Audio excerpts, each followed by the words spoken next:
Well, you notice this weekend, I think that there's starting to be a shift of power at the top of the National Football League. We'll discuss that here today on Locked On NFL.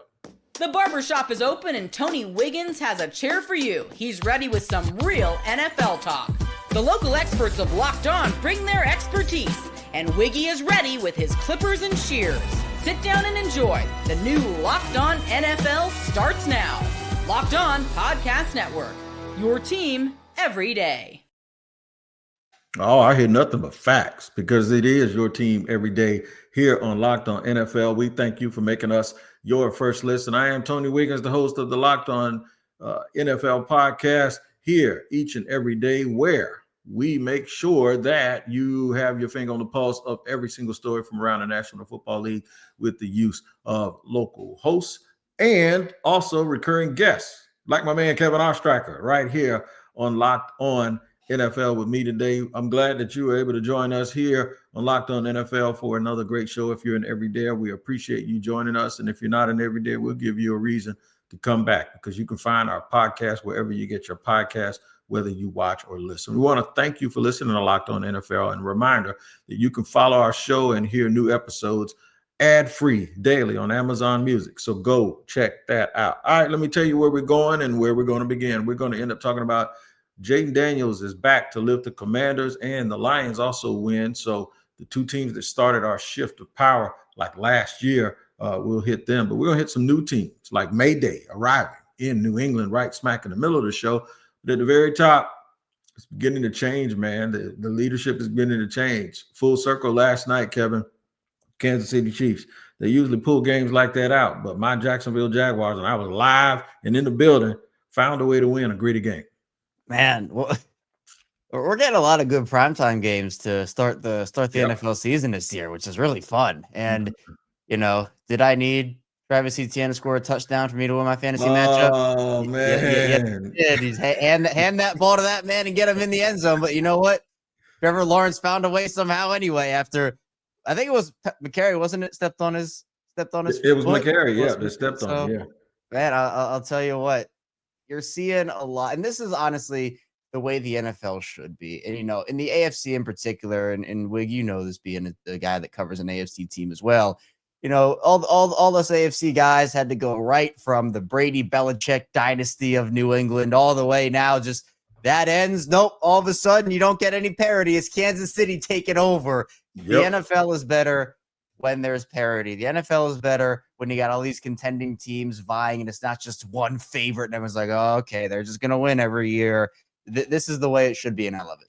No, it should be that way. The Chiefs, though, are still a real good team. They just got out-chiefed. Normally, you see them do what they actually did. They took the ball down and took the lead, and then Trevor Lawrence, and people might have said it looked like he was drunk. I don't care what it looked like. They had the wherewithal to believe that they can beat them, and that's exactly what they did. But here's my man from Locked On Chiefs, Ryan Tracy.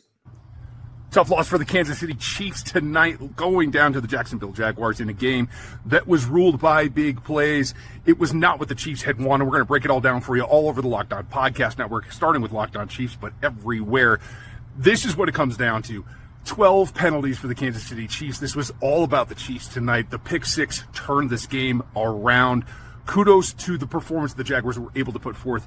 Didn't really have them being able to keep up with these Chiefs, but when you take your opponent for granted, that's what happens. Couldn't put it away. Even though they scored late, the Kansas City Chiefs didn't have quite enough. Kudos to Kareem Hunt, who I thought put in a good performance. That counter for the touchdown was perfect, and I do like where they're going in that direction, but it wasn't enough to overcome Trevor Lawrence, Devin Lloyd, and the Jaguars tonight. Kudos to Trevor Lawrence as well, putting in a running performance to match Mahomes. I thought it was really impressive, that last score, but hard pill to swallow for the Kansas City Chiefs. They're going to have to regroup and get back after it. You'll hear all about it on Locked On Chiefs and all over the Locked On Podcast Network. Your team every day. Let's talk about the winners, the team that I cover. Do you now see why I call it the full Jacksonville Jaguars and Trevor Lawrence experience? It's a roller coaster ride, man. I likened it doing shrooms last night. I said, I ain't never done it, but if I did, that's probably what I felt like watching this game.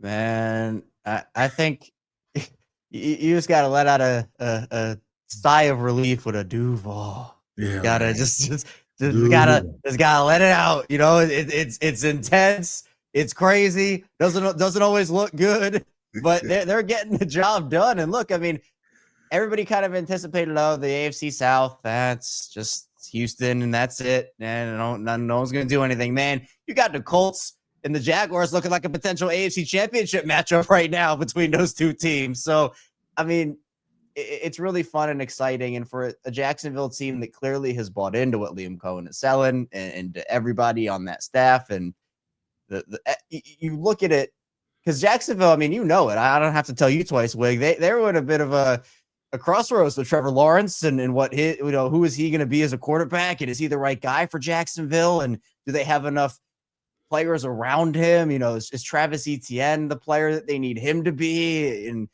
after a great start to his career and kind of been phased out of the offense last year, and like, what's that going to look like? And, Travis Hunter, how's he's going to fit in? And he's starting to come alive a little bit now. Like everything is falling into place the way that I think would be the best case scenario. I mean, I'm sure you talked about it on your show where it's like, hey, what does the best case scenario look like for the team this year? They're living that out right now in full view of everybody. Flat out living it out. And Trevor Lawrence is living it out too, because what you're seeing with Trevor Lawrence is you're actually seeing a dude being deconstructed and reconstructed right in front of your eyes. He just didn't have to leave his team in order to do it. Somebody else did, though, and that's Daniel Jones.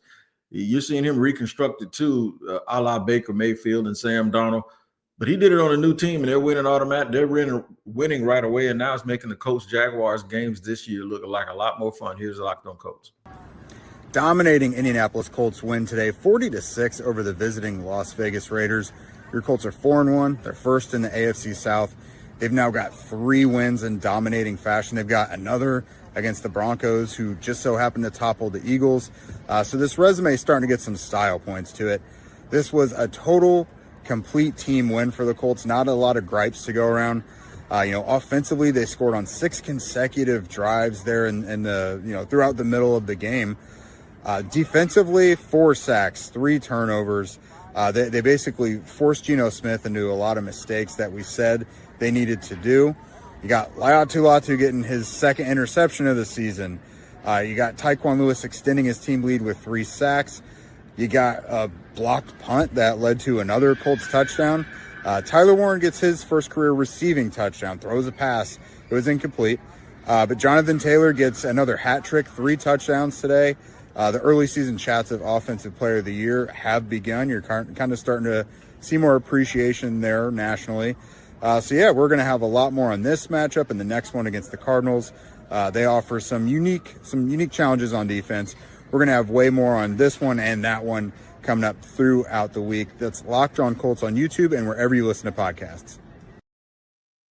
Colts are a real deal, man. And one thing I'll never say about a team that people call a fluke, if they're physical, fluke and physical don't go in the same category. The Jaguars and the Colts are not flukes because they're both very physical football teams.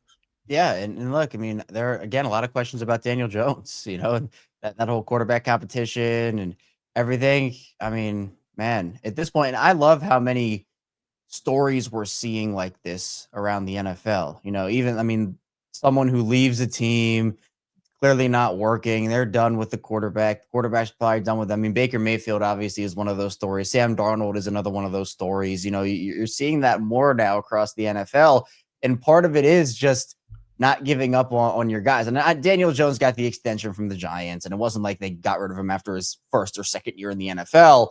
But sometimes it just takes the right system, the right guys around you. And again, it's not like, Jonathan Taylor has been awesome, like Jake said there. But it's not like the Colts have like these star level receivers around Daniel Jones. Tyler Warren is a rookie. He's looked great, like Jake said. But I think that when you look at the physicality, like you talked about, Wig, that to me shows that they're bought in. I keep going back to buy-in because, I guess I'm harping on it so much because I cover a team right now that's not bought in, it feels like, and everything's going wrong. So, when I see a team that is bought in, that's what it starts with. Is you got to buy in 100% effort on these plays. And remember last year, we were talking about Anthony Richardson tapping his helmet saying, hey, I'm tired, get me out of the game. It just feels like a very big vibe shift there in Indianapolis right now. They sense an opportunity and they're taking advantage of it. Vibe shift in New England too. We're going to discuss that in just a second here on Locked On NFL.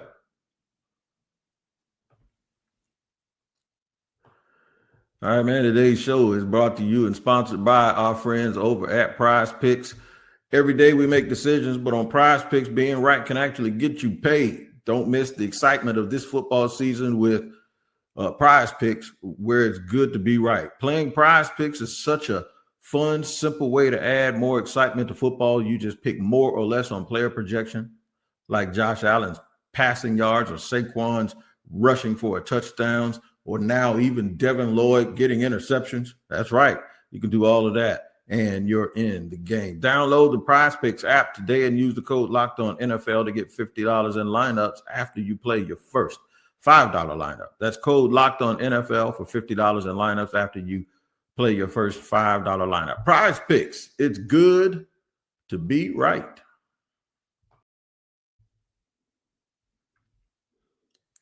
Back with my man Kevin Ostricher from Locked On Ravens. Kevin, I'm harping on this because a lot it was like you said, it went from the Patriots dominating and having some peers, the Broncos, the Colts, and all of that stuff, and then the Chiefs. Eventually, the Chiefs took it over, and then the Chiefs having some peers. We thought the Rams, thought the Bengals, the 49ers to a certain extent, but really it's the Eagles, right? So we were looking for these other teams, all of these other teams, the Packers, the teams that have been close. I'm sorry, Kevin, the Ravens, the teams that have been right there knocking on the door, right? Pittsburgh has been that in both of those eras that I've mentioned because they've been so consistent for so long. The 49ers were that. Now you're seeing a little slippage. Now the teams that we thought were going to actually grab the baton from these teams to put themselves in position aren't the ones that's doing it. It's these young teams, the two that we just mentioned in the first segment, and somebody else that has a real good quarterback. The next three teams we're going to talk about anyway, or the next four, somebody that has a real good quarterback, a young team with another new direction. I think the biggest win, even though I want to be biased and say the Jaguars winning at home on Monday night was the biggest win of the weekend, I think the biggest win of the weekend was the Patriots and going up and knocking off the Buffalo Bills. And here's my man, Nick Castle. He's going to talk about exactly how big it was from Locked On Patriots. That is by far the biggest moment of Drake May's NFL career, going into Buffalo. Prime time with just over 2 minutes left. Drives the team down the field for a game-winning field goal by rookie Andy Borregales. A true great moment from Drake May. 2 or 3 incredible plays late in this game. The 1st and 10 play right off the bat, somehow, some way, gets it to Stephon Diggs, who had a huge night and moves the chains. That could have been a drive killer right there. Then Kayshon Boutte down the sidelines. Perfect throw in between the cornerback and the safety. And then don't overlook the scramble.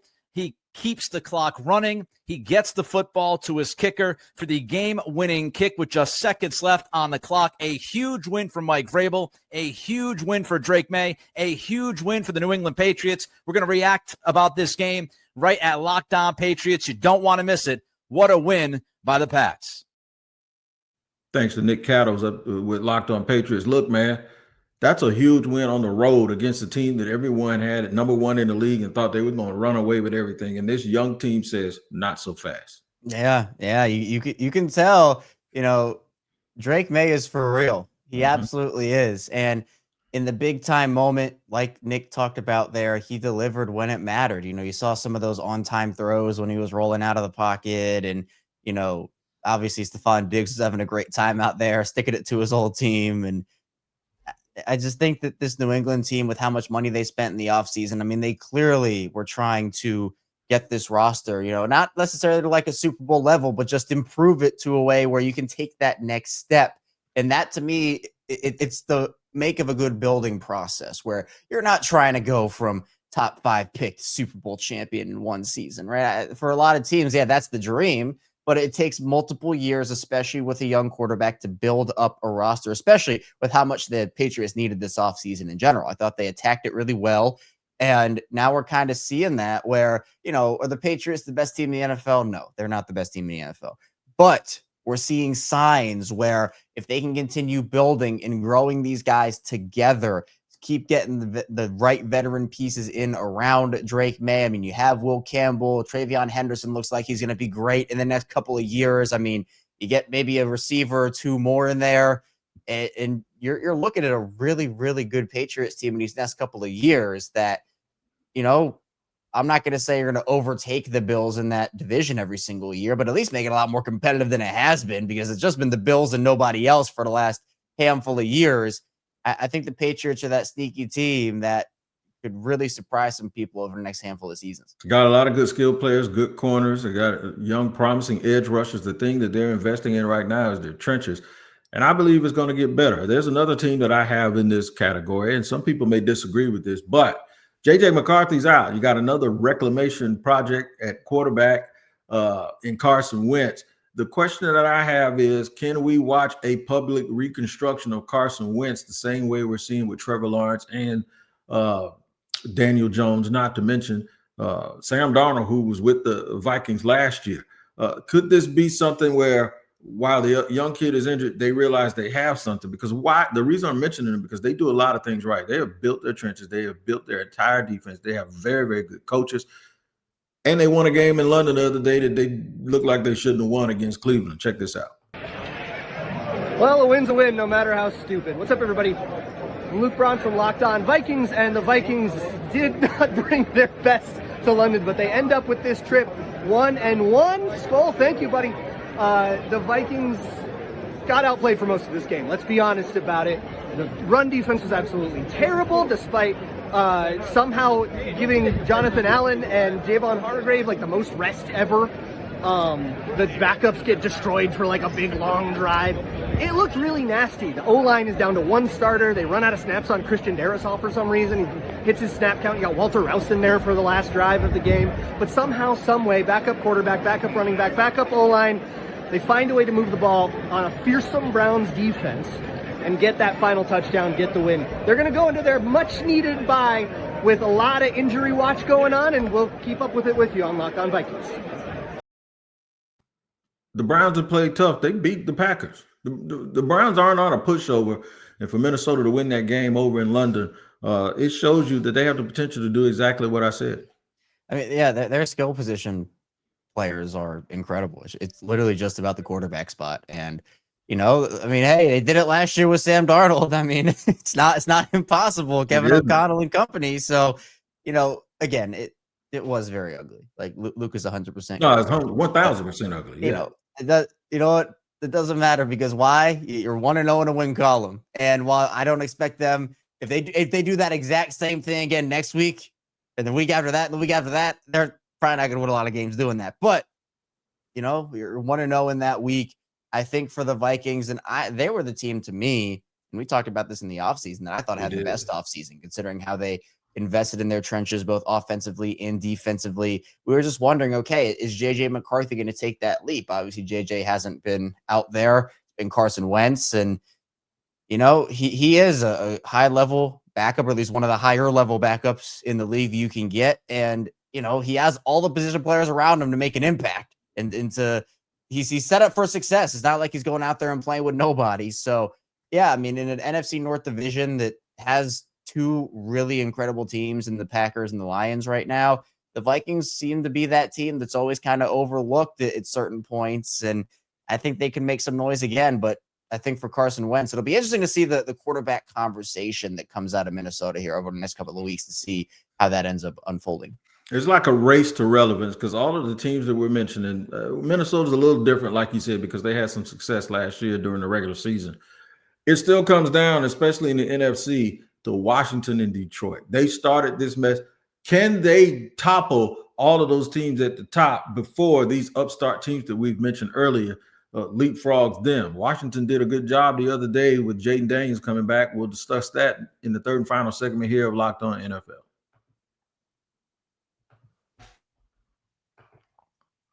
All right, today's show is sponsored and brought to you by Mazda. That's right, Mazda, man.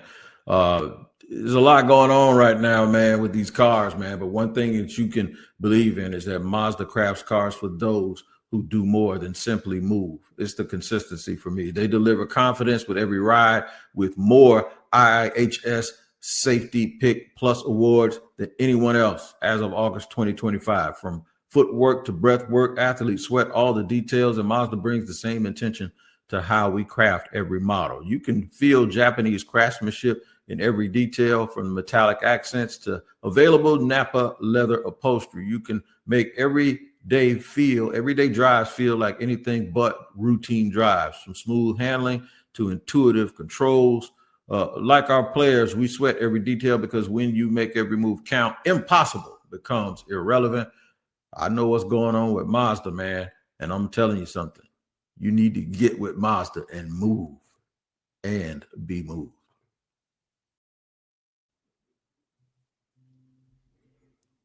All right, getting down to it with my main man, Kevin Ostricher from Locked On Ravens. Should I talk about them? No, I'm not going to talk about them today. This ain't that show, man. We're going to do that when you ain't around, Kevin, man. You know how it is when one of your friends, your friend going through it. You don't want to talk about certain stuff. You just let him go ahead and leave. You got to spare me. Yeah, man, he's going through it over there. But we will talk about a team down the Beltway, 35 miles away from Baltimore. That's Washington. They got their quarterback back, and I was wondering, are they going to get back on track? Is the defense going to learn how to play again since the quarterback was gone? They didn't look that good. And guess what happens? Complimentary football. When you got that dude on the other side, things work out for you. Here's my man David Harrison from Locked On Commanders. It didn't start off pretty, but 27 unanswered points midway through the second quarter, throughout the entire rest of the game, gave the Washington Commanders their 27-10 win. More importantly, their third win of the season, now standing 3-2. Even more importantly, a road win. Talked to several defensive players from the Commanders defense in the locker room after the game, and every single one of them echoed that it's great to get the defense on track from that midway point through the second quarter. Quan Martin forcing the fumble, Marshawn Lattimore getting the recovery. So it's great to have that moment and that game come together the way that it did, shutting the Los Angeles Chargers out after they scored those first 10 points. But it's even more important they did acknowledge that it happened on the road. They're going to need their defense to travel this season, and so far they've got a really good start on that here in Week 5. Still things to clean up, but a lot of good to talk about as well over on Locked On Commanders, part of the Locked On Podcast Network, your team every day. Just the presence of having a great player like that, and there's no way the Ravens lose 40-40 or whatever they lost the other day if Lamar Jackson is there. Just the defense knowing that these dudes are there gives them a big chance, and Jayden Daniels is the heartbeat of the Commanders. Yeah, and they just needed to get him back. I mean, this is what it is. For a lot of these teams, and for the Ravens, I'll talk about them myself. When you don't have your star quarterback out there, life gets a lot more difficult. And this is the Commanders team that a lot of people thought they were going to see. Again, still stuff to clean up, most definitely. But I think that they're a team still, and once they get Terry back, whenever that will be, they just got to keep getting healthy. The thing for them is just continuing to grind away. I mean, they have a star in Bill over there, man. Bill is doing his thing at that running back position. He looks like he's the future of that team at that position. So you have a lot of guys that can make impacts. It's just a matter of, can they take that next step without Jayden Daniels in there for a couple weeks? It looked like it did because, well, Jayden Daniels is that dude. He's one of those guys. So I still like the Commanders this season. It's still early. I think they can clean up what they need to clean up. And at the end of the day, they have the roster to get it done. But so do a lot of other teams in that NFC. So they got to step up to the plate. I'm glad you said that, because the team that is the poster child for the transfer of power, they're telling you that they are not done yet. People don't realize, at this point last season, nobody was talking about the Eagles. They were talking about the Detroit Lions being that team that was going to take everybody's lunch money. In fact, that went all the way through the regular season until Detroit put like their 85th person on injured reserve, and then the people like me started saying, you better watch the Eagles because they're healthy. But they're right back. They're right back in the thick of it, and Matt Derry's going to let you know. That's 4 straight wins for your Detroit Lions as they improved to 4-1 with a 37-24 win over the Cincinnati Bengals today at Paycor Stadium. All Detroit really from the start today. Jake Browning, brutal for the Bengals, and the Lions took advantage with 3 interceptions. Great homecoming for David Montgomery, a rushing touchdown, a passing touchdown.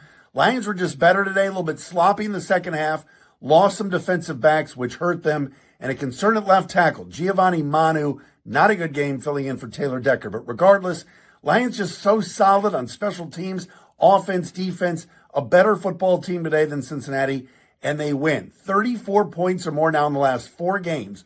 all victories as the Lions improve to 4-1. More coming up on Locked On Lions. Detroit said, hold my beer, man. We ain't done yet. They look good, man. They look absolutely vicious and look like the team that is going to, like the Eagles got all these issues right now. Everybody's blaming and pointing fingers and all of that stuff. And that's to come with the territory of winning and having high expectations. But Detroit, man, they look like they're about their business. Yeah, I think every year there's a team that's kind of like the poster child for week one overreactions, and Detroit is that team this season. Can listen to how they looked against the Packers in week one to where they look now. Week one is week one for a reason for a lot of these teams, and we're seeing this Detroit Lions team. I mean, look, their offensive skill position players are incredible. Their defense has stars at all three levels. I mean, this to me is a team that is absolutely one of the Super Bowl favorites. And I just love the way they play. You know, Dan Campbell, he's still biting kneecaps, and the team still plays that way. And the impressive part is they lost both coordinators in the offseason, and they're still doing what they're doing and looking good while doing it. So I think that for the Lions, they're one of those teams that you just have a lot of confidence in when they go out there and play, because of not only the talent that they have on the field, but, you know, the coaching staff. And there were a lot of questions. You know, Ben Johnson goes to Chicago. Are they going to be able to keep up that same offensive firepower? And, you know, Aaron Glenn, he's in New York. You know, what's that defense going to look like? And credit to both those guys stepping into those roles, especially in a year where you're trying to best what you did last season, in a year that was very incredible for them. And they're looking the way that they do right now for a lot of different reasons. But I gotta give a lot of credit to the coaching staff. I got to give it to him too, man. And we appreciate everyone who provided those clips for us today here on Locked On NFL. Make sure you check out Locked On NFL in the morning with Tyler Rowland. The Madman will break it down to you like a double shot of espresso. And then we slide through the barbershop in the middle of the day with dudes like Ostricher. We don't talk about the team that he covers when they're not winning. This is just a rule we have here. We don't embarrass our company, right? All right, man. You'll never be embarrassed if you come on and tap into both Locked On Ravens, Locked On NFL each and every day. It's your team every day. You guys, man, are the truth, and we don't take your time for granted. 27 minutes with us today. It's made our day. I hope we made yours. We'll see you next time.